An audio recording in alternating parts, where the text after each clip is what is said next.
तहरीक इंसाफ का आज एहतजाज का ऐलान। हुकूमती तैयारियां मुकम्मल। वफाकी दारुल हुकूमत को मुकम्मल सील करने का फैसला। रेड जोन की सिक्योरिटी के लिए रेंजर्स तैनात। रेड जोन के तमाम दाखिली रास्ते कंटेनर्स लगाकर बंद किए जाएंगे।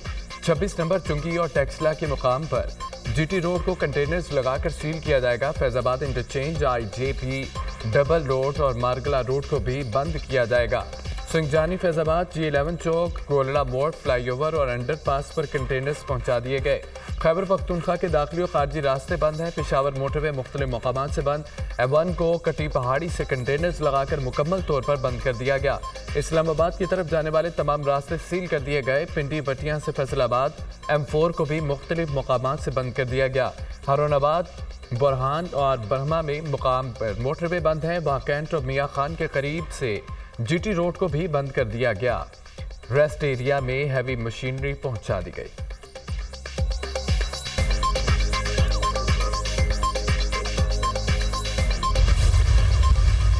PTI पाकिस्तान की जमात है, कोई बाहर की जमात नहीं है।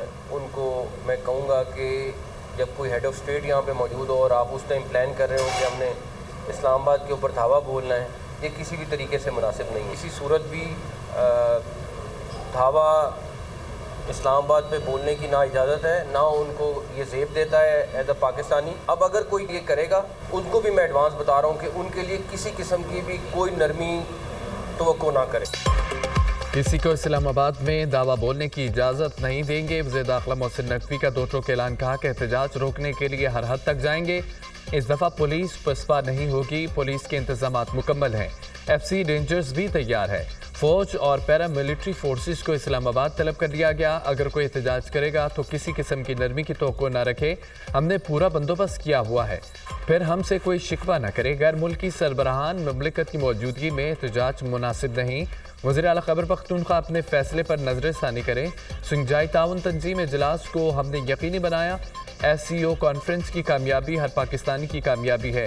इस्लामाबाद में पहले ही दफ़ा 144 नाफिस है। कंटेनर्स खड़े करना हमारी मजबूरी है। हमने लोग पकड़े हैं, वो किसी तरह तैयार कर रहे थे। उनके पास गलेल, पत्थर, कील वाले डंडे पकड़े गए। IG इस्लामाबाद का जवाब, अगर साफ एहतजाज हो तो ऐसी प्लानिंग नहीं होती।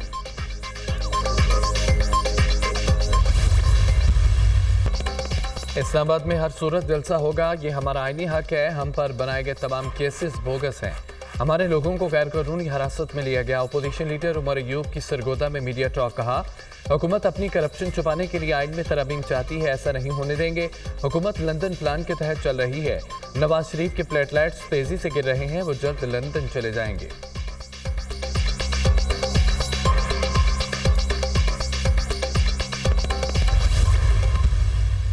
पाकिस्तान में शंघाई ताउन कॉन्फ्रेंस की तंजीम का इजलास हो रहा है। मैं अपोजिशन से भी यही अपील करूंगा कि वो अपने एहतजाजात इस दौरान न करें, उसको मुअख्खर कर दें। मैं हुकूमत से भी ये कहना चाहता हूँ कि ये जो आईनी तरमीम की बिल है, इसको मुअख्खर कर दिया जाए। मुझे हैरत है इस बात पर कि उन्हें इस बात में उजलत किस चीज़ की, और हम किसी भी कीमत पर हुकूमत के साथ प्लस होने के लिए आमादा नहीं है। जैसे एक हवाले से फ़ैसला अगर आया है, अदालत का फ़ैसला है, हम कबूल करते हैं, लेकिन बात बुनियादी ये है कि इसमें कोई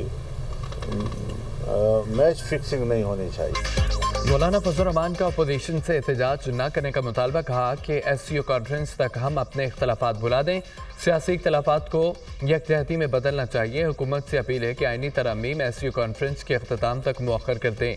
हमें हैरत है कि आईनी तरमीम के लिए उन्हें किस चीज़ की उजलत है। ये जल्दबाजी हमें कबूल नहीं। हुकूमत इस अंदाज में आईनी तरमीम क्यों मंजूर कराना चाहती है? आईनी तरमीम बिल तफसीलात के साथ इस काबिल नहीं कि उसे मंजूर या सपोर्ट किया जाए। उस वक्त हम आईनी तरमीम पर हुकूमत के साथ आमादा नहीं है। अगर हम इतने अहम है, हमारा वोट जितना अहम है, तो हमारी बात मान ली जाए। आईनी तरमीम पर भी हिकमत अमली होगी, वो हमारे मौक़िफ़ की तायद होगी। आर्टिकल 63 से मुतालिक अदालत का फ़ैसला कबूल करते हैं।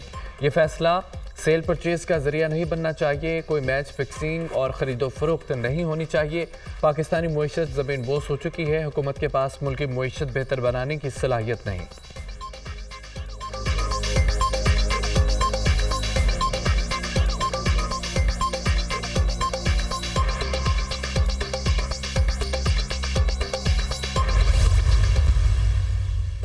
क्या मजमूम हरकत कर रहे हैं कि एक सूबे को दूसरे सूबे से लड़ाने की कोशिश कर रहे हैं। पता चल गया है कि पंजाब आगे बढ़ गया है, तो उनका अब तरीका यही है कि आओ और उनको तंग करो, तो इतना तंग करो कि ये कोई काम ना कर सके।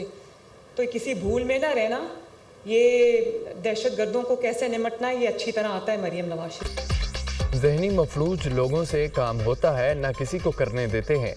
उनका काम ही जलाओ घिराव है, मुझे फ़र्क नहीं पड़ता। हर रोज़ ड्रामों से आवाम की खिदमत में खलल आता है। पंजाब पर बार बार हमला कर रहे हैं। 20,000 शल पंजाब पुलिस पर चलाए गए। दूसरे सूबे पर हमला करने के बजाय खैबर पख्तूनख्वा अवाम की खिदमत करें। खैबर पख्तूनख्वा के अवाम का पैसा अपनी सियासत चमकाने के लिए खर्च किया जा रहा है। रेस्क्यू की गाड़ियों को जुलूसों में लाया जाता है। वज़ीर आला पंजाब मरियम नवाज के तकरीब से खिताब कहा, क्या वजह है? नून लीग के दौर में मुल्क तरक्की करता है, नून लीग के दौर में मोटरवेज बनती हैं, महंगाई तेज़ी से नीचे जाती है। वज़ीर आला पंजाब मरियम नवाज ने हिम्मत कार्ड मनसूबे का इफ्तिताह कर दिया। कहा कि खुसूसी अफराद को कौमी धारे में शामिल करना तरजीह है। पंजाब हुकूमत खुसूसी इक़दाम किया तनहा नहीं छोड़ेगी, मसाइल हल करेंगी।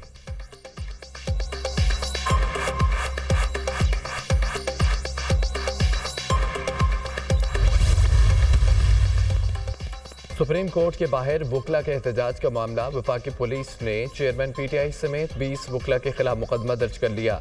मुकदमा इंसादी दहशतगर्दी एक्ट और संगीन दफात के तहत दर्ज किया गया। मुकदमे में लतीफ़ खोसा, शिबली फराज, सलमान अकरम राजा, आजम सबाती समेत दीगर नामजद हैं। मुकदमे में नामजद मुस्तफ़ीन काज़मी को इस्लामाबाद से गिरफ्तार कर लिया गया। मुकदमा SHO थाना सेक्रेटेरिएट की मुद्दियत में दर्ज किया गया। FIR के मतन में कहा गया है कि मुजाहिरीन ने सरकारी इदारों के सरबराह का पुतला जलाया है। पुलिस अफसरान और एहलकारों से मुज़ाहमत की संगीन नताइज की धमकियां दी।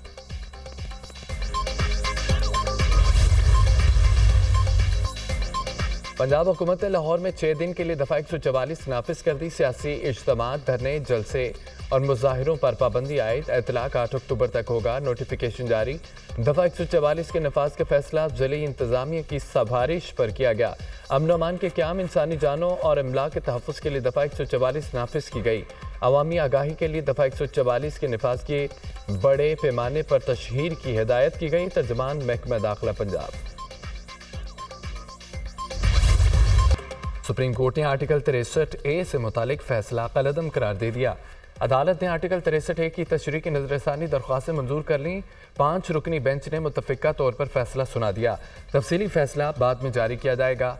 आज की समाअत का मुख्तसर तहरीरी हुक्मनामा जारी। बानी PTI के वकील अली ज़फ़र का समाअत का बाइकॉट। बैरिस्टर अली ज़फ़र ने दलाइल दिए। बानी PTI के मुताबिक इस बेंच की तश्कील दुरुस्त नहीं। बानी PTI खुद दलाइल देना चाहते हैं, अगर उन्हें इजाज़त नहीं देंगे तो पेश नहीं होंगे। चीफ जस्टिस कादी फ़ायद ईसा ने कहा है कि आप बार बार बानी PTI का नाम क्यों ले रहे हैं, नाम लिए बगैर आगे बात करें। बैरिस्टर अली ज़फ़र ने कहा है कि मैं जो बात करना चाह रहा हूं वो आप करने नहीं दे रहे। हुकूमत आपके लिए आईनी तरमीम और जुडिशल पैकेज ला रही है। आज भी अखबार की इस सुर्खी है कि आईनी तरमीम 25 अक्टूबर से कबल लाजमी है। अगर आपने फैसला दिया तो ये हॉर्स ट्रेडिंग की इजाज़त होगी, जिस पर जस्टिस कादी फ़ायद ईसा ने कहा है कि अब आप हद क्रॉस कर रहे हैं, आप सियासी गुफ्तगू कर रहे हैं ताकि कल सुर्खी लगे। हम आपको तौहीन अदालत का नोटिस कर सकते हैं, ये बहुत बड़ा बयान है, ऐसी बात की इजाज़त नहीं देंगे। जस्टिस जमाल मुंतखिल ने इस्तफ़सार किया, आप कैसे कह सकते हैं कि हम हॉर्स ट्रेडिंग की इजाज़त दे रहे हैं।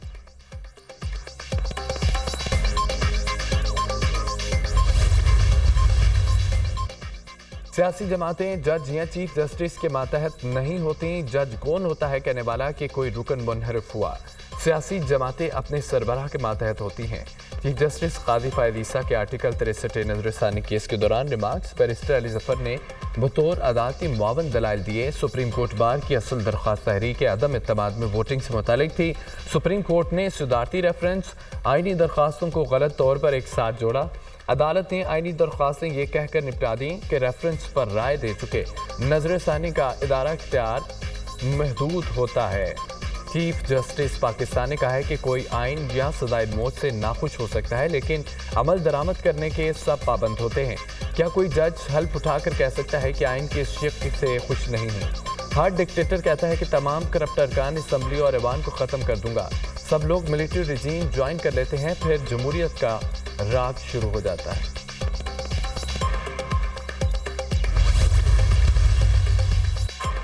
ये बहुत खुशआइन बात है। आइन को आज ठीक किया गया। पहले आइन की तशरीह गलत की गई थी, सुप्रीम कोर्ट ने इसको ठीक किया। आइन के मुताबिक तशरीह की गई ये प्रोसीडिंग किसी पार्टी के खिलाफ नहीं थी। यहाँ हर चीज़ को सियासी नज़र से देखा जाता है।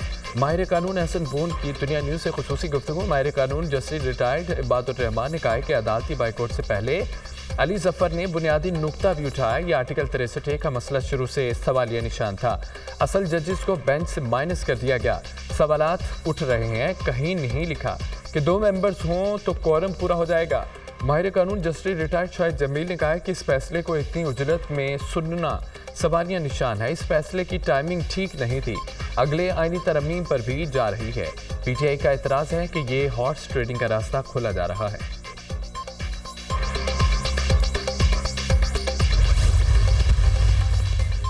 मुमकिन आईनी तरमीम पर हुकूमत और बार काउंसिल की कमेटी का मुतअद्दिद शिकों पर इत्तफाक हो गया। सुप्रीम कोर्ट के जजेस की मुद्दत न बढ़ाने का फैसला।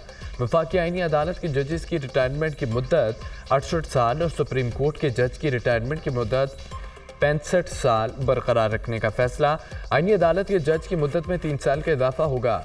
सुप्रीम कोर्ट के टॉप 3 जजेस में से किसी एक को चीफ बनाया जाएगा। पाकिस्तान बार काउंसिल का वफाकी आईनी अदालत में जजेस के तरीक़ाकार और हुकूमती मुसवदे से इख्तलाफ। आईनी अदालत में सदर और वज़ीर आज़म को तकर्री के इख्तियार से इत्तफाक नहीं करते। 4 हुकूमती, 4 अपोजिशन और 1 बार काउंसिल का नुमाइंदा जजेस की तकर्री करे। हाईकोर्ट के जज के लिए उम्र 40 साल करने से मुतालिक हुकूमती तजवीज़ से इख्तलाफ।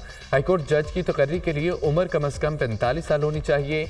आइन के आर्टिकल 63A में तरमीम की जाए। पार्टी पॉलिसी के खिलाफ वोट देने वाले मेंबर को 5 साल के लिए नाअहल किया जाए। हुकूमत का पार्लियामेंट के दोनों ऐवानों का इजलास बुलाने का फैसला। पार्लिमानी ज़राए के मुताबिक स्पीकर कौमी असम्बली और वज़ीर पार्लिमानी उमूर की पीर को इजलास बुलाने पर मुशावरत। हुकूमत ने बैरून मुल्क गए हुए अरकान पार्लियामेंट को भी वापस बुला लिया। खुर्शीद शाह, तारिक फजल चौधरी समेत मुतअद्दिद अरकान बैरून मुल्क हैं। हुकूमत नजर सानी केस में फैसले के बाद पार्लियामेंट से आईनी तरमीम मंजूर कराएगी।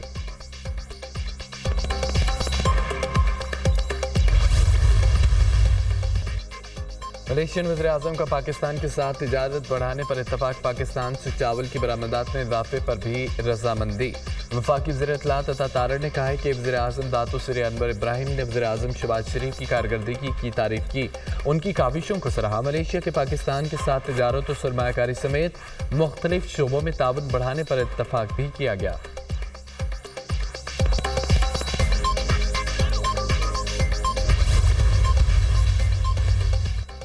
स्पीकर कौमी असम्बली को आदिल बाज़ई और इलियास मोहम्मद चौधरी के खिलाफ रेफरेंस मौसूल।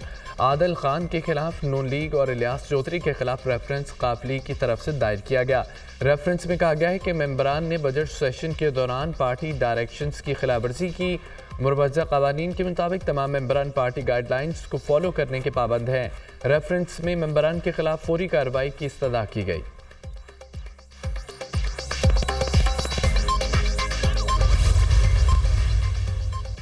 सुप्रीम कोर्ट में अन्य 37 में वोटों की दोबारा गिनती का केस। पीपल्स पार्टी के साजिद तूरी और इलेक्शन कमीशन की अपीलें वापस लेने की बुनियाद पर खारिज कर दी गई। MWM के हुमीद हुसैनी की कामयाबी का नोटिफिकेशन बरकरार। PK 99 बनों से दोबारा गिनती की दरख्वास्त से भी वापस लेने की बुनियाद पर खारिज। सुप्रीम कोर्ट ने PK 78 पेशावर में दोबारा गिनती की दरख्वास्त भी खारिज कर दी। पेशावर हाई कोर्ट के फैसलों के खिलाफ अपीलें दायर करने पर इलेक्शन कमीशन की सख्त सरदनेश। चीफ जस्टिस ने रिमार्क्स दिए कि इलेक्शन कमीशन क्यों फरीक बन रहा है, उम्मीदवारों को आपस में लड़ाने दें। इलेक्शन कमीशन क्यों अपनी साख खराब कर रहा है कि अदालत इलेक्शन कमीशन के खिलाफ सख्त अहकाम जारी करे। नताइज मुरतब होने के बाद इलेक्शन कमीशन का इख्तियार ख़त्म हो जाता है। इलेक्शन कमीशन पहले कामयाबी के नोटिफिकेशन जारी करता है, फिर कहता है गिनती दोबारा करो। अगर दरख्वास्तें ज़ेर इल्तवा थीं तो कामयाबी के नोटिफिकेशन भी क्यों जारी किए। नोटिफिकेशन किसी अदालती हुक्म पर होते तो बात और थी। इलेक्शन कमीशन ने पंजाब में 8 ट्रिब्यूनल्स तश्कील दे दिए। लाहौर, मुल्तान, बहावलपुर और रावलपिंडी के लिए ट्रिब्यूनल्स कायम। नोटिफिकेशन जारी। इलेक्शन ट्रिब्यूनल में 4 रिटायर्ड और 4 हाजिर सर्विस जजेस शामिल हैं। ट्रिब्यूनल्स कौमी और सूबाई असम्बलियों की इंतखाबी उज़्ज़दारियां निपटाएंगे।